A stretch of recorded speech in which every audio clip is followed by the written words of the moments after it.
गोदान भिडिअआव आरो फिन खेबसेबाव बरायफिनबाय। प्रधानमन्त्री आवास योजना ग्रामीण न' मोननो लागा गोदान जाय बिथांमोना सार्भे खालामजाबाय गोदान आइडिनि थाखाय दासिमबो जुदि नोंथाङा न' मोनाखै फैबाय थानाय समाव नोंथाङा नैबे प्रधानमन्त्री आवास योजना ग्रामीण स्किमनि रांखौ मोननो थांगासिनो दं। नोंथाङा बे प्रधानमन्त्री आवास योजना ग्रामीण स्किमनि न' लुनो रांखौ माब्ला मोनगोन गभर्नमेन्टआ बिग एनाउन्समेन्ट खालामनानै होदों। जोङो बे आपडेटखौ नायगोन, मानो होनोब्ला अलरेडि गोदान आइडि जाय बिथांमोना न' मोनाखै, जाय बिथांमोना आइडि गैया, मानो होनोब्ला न' मोननो थाखाय आइडिनि गोनांथि जायो। बे आइडिनि थाखाय दाख्लैबावैसो ब्लकनि जिआरएसफोरा अलरेडि सार्भे खालामबाय। फार्स्टआव एसएचजि सेल्फ हेल्प ग्रुपनि आइजोफोरा नैबे प्रधानमन्त्री आवास योजना ग्रामीण स्किमनि थाखाय जिअ' टेकिं खालामदोंमोन। बेनि उनाव सेकेन्ड सार्भे ब्लकनिफ्राय फैनानै गोदान आइडिनि थाखाय फाइनाल आइडिनि थाखाय अलरेडि खेबनैयानो जाबाय सार्भे खालामनाया। जुदि नोंथाङाबो बे प्रधानमन्त्री आवास योजना गोदान न'नि थाखाय सार्भे खालामजाबाय, नोंथांमोना थाबैनो प्रधानमन्त्री आवास योजना ग्रामीण स्किमनि रांखौ न' लुनो मोनथाम किस्तियाव 1,30,000 रां मोननो थांगासिनो दं। गभर्नमेन्टनिफ्राय बिग आपडेट फैदों।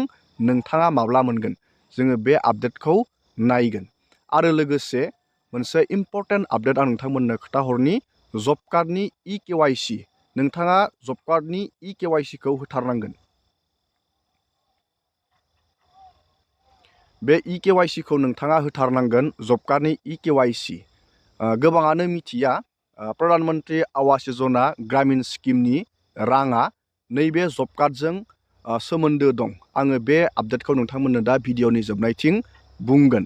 जुदि नोंथाङा बायसेन्सआव नोंथाङा नैबे प्रधानमन्त्री आवास योजना ग्रामीण स्किमनि बेनिफिसारि लिस्टआव नोंथांनि नामा फैयो, जेब्ला गभर्नमेन्टआ नोंथांनो रांखौ सोगोन, जुदि नोंथाङा जब कार्डनि EKYCखौ होआ, नोंथाङा जब कार्डनि जि खामानिखौ गभर्नमेन्टआ मावनानै लानो थिनदों बेखौ जुदि नोंथाङा सम थानायावनो मावनानै लाया, नोंथाङा खिन्थु सिलेक्ट जानानै गभर्नमेन्टआ नोंथांनो रां सोब्लाबो खिन्थु नोंथांमोना रां मोननाय नङा। बेनिखायनो आं नोंथांमोननो मोनसे आपडेट लानानै फैदों। बेनो जाहैबाय जब कार्डनि EKYC। नोंथाङा बेखौ बोरैहाय होनो, माबायदि सिस्टेमाव नोंथाङा बेखौ EKYCखौ होनो हागोन, जोङो बेनि A to Z आपडेटखौ नायगोन। आरो प्रधानमन्त्री आवास योजना ग्रामीण स्किमनि रां सोनायखौ जोङो नायगोन। मानो होनब्ला गोदान बेनिफिसारिफोरा जानो हागौ मिथिया।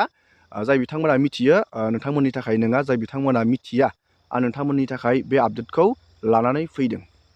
जुदि नोंथाङा बेफोरबायदिनो गोदान गोदान update detail scheme, government scheme नोंथाङा नायनानै मोजां मोनो, डिजिटेल खौरां, जुदि चेनेलाव गोदान फैदों चेनेलखौ साबस्क्राइब खालामबानो जाबाय।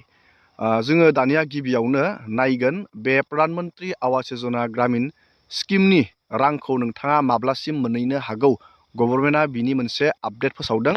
जोङो नैबे भिडिअनि जोहै नायनानै लागोन। প্ৰধানমন্ত্ৰী ডাঙৰীয়াই আমাক তেতিয়া কৈছিলে যে মই নতুন কৰি আৰু 5 কোটি ঘৰ দিম, গতিকে অসমত তোমালোকে জিঅ' টেগিং আৰম্ভ কৰা। আপোনালোকে গম পাই যোৱা 6 মাহ ধৰি আমি আপোনালোকৰ ঘৰত বা আমাৰ দুখীয়া মানুহৰ ঘৰলৈ জীৱিকা সখী বাইদেউসকলক পঠিয়াইছিলো, আন চৰকাৰী বিষয়াসকলক পঠিয়াইছিলো, নিজেও জিঅ' টেগিং যাতে কৰিব পাৰে তাৰ সুবিধা দিছিলো। এতিয়া আমাৰ কাম সম্পূৰ্ণ হ'ল। খুব সোনকালে গাঁও সভা পাতি আমি নতুন হিতাধিকাৰী তালিকা নিৰ্বাচন কৰিম।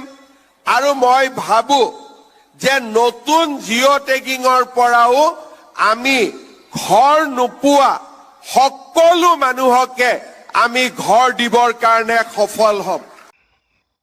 दानिया नोंथाङा भिडिअनि जोहै नुनो मोनदों बे बाखि थानाय प्रधानमन्त्री आवास योजना ग्रामीण वेटिं लिस्टनि जि खामानिया न'नि खामानिया जोबजोबो, बे खामानिया जोबनायनि उनावनो गोदान आइडिनि नोंथांमोना न'खौ मोननो हागोन। बेफोरबायदि आसामनि CMआ गावनो रोखायै बुंदों फैबाय थानाय समाव नोंथांमोना प्रधान मन्त्रि आवास योजना ग्रामीण स्किमनि रांखौ नोंथांमोना मोननो थांगासिनो दं। दानिया नोंथाङा रोखा जाबाय।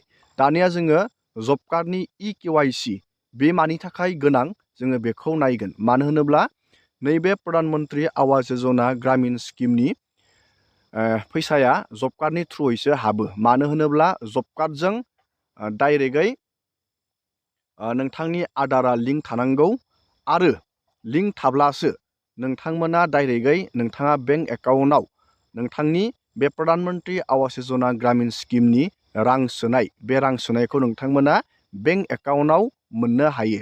जब कार्डजों नोंथांनि आधारा लिंक थानांगोन। मानो होनब्ला आधारजों दानिया DBT कानेक्ट थायो। मानो होनोब्ला दानिया नोंथांमोना बयबो मिथिखायो आधारजों नैबे DBTआ कानेक्ट थायो। डाइरेक्ट बेनिफिट ट्रेन्सफार सिस्टेमा कानेक्ट थायो। मानो होनब्ला अलरेडि आधारजों बेंकआ लिंक जानानै थायो। बेनिखायनो नोंथांमोना थाबैनो बे EKYCखौ होनांगोन। मानो होनोब्ला बे EKYCखौ होयोब्लासो नोंथांमोननि जब कार्डआ एक्टिभ थागोन।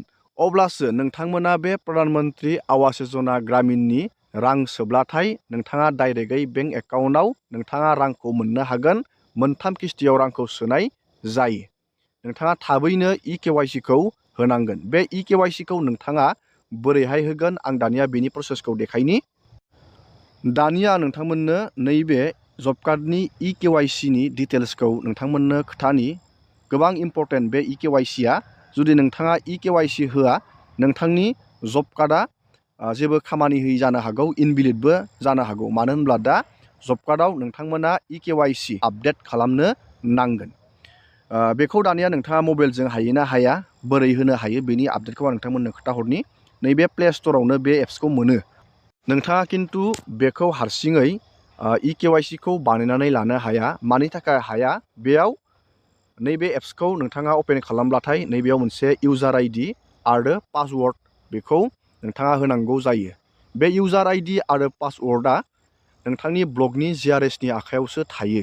जुदि बे इउजार ID पासवर्डखौ जुदि नोंथाङा मोनो अब्ला नोंथांनि हारसिङैबो बेखौ EKYCखौ बानायनानै लानो हायो। नाथाय बे GRSनि ब्लकनि GRSनि आखायाव थायो बे पासवर्ड आरो इउजार IDआ।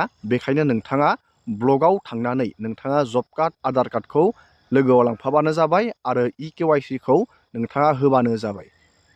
नोंथाङा बेयाव नोंथांनि फेसखौ होनांगोन, मोखांनि नोंथांनि फटक लागोन आरो आधार कार्डखौ नोंथाङा लांफानो नांगोन। बेबायदि सिस्टेमावसो नोंथाङा बे जब कार्डनि EKYCखौ होनानै लानो हागोन। नोंथाङा बेखौ बानायबानो जाबाय। प्रधान मन्त्रि आवास योजना ग्रामीण स्किमनि रां हाबनायाव जब कार्डआ सोमोन्दो थायो। मानो होनोब्ला जब कार्डनि थ्रुयैसो राङा हाबो। दानिया नोंथाङा रोखा जाबाय। दिनैनि भिडिअखौ आङो बेखिनियावनो फोजोबबाय। नोंथांमोननो बेनि माबाफोर जुदि गोदान आपडेट फैयो आं नोंथांमोननो भिडिअनि जोहै आपडेट लाबोगोन। एसेनोसै।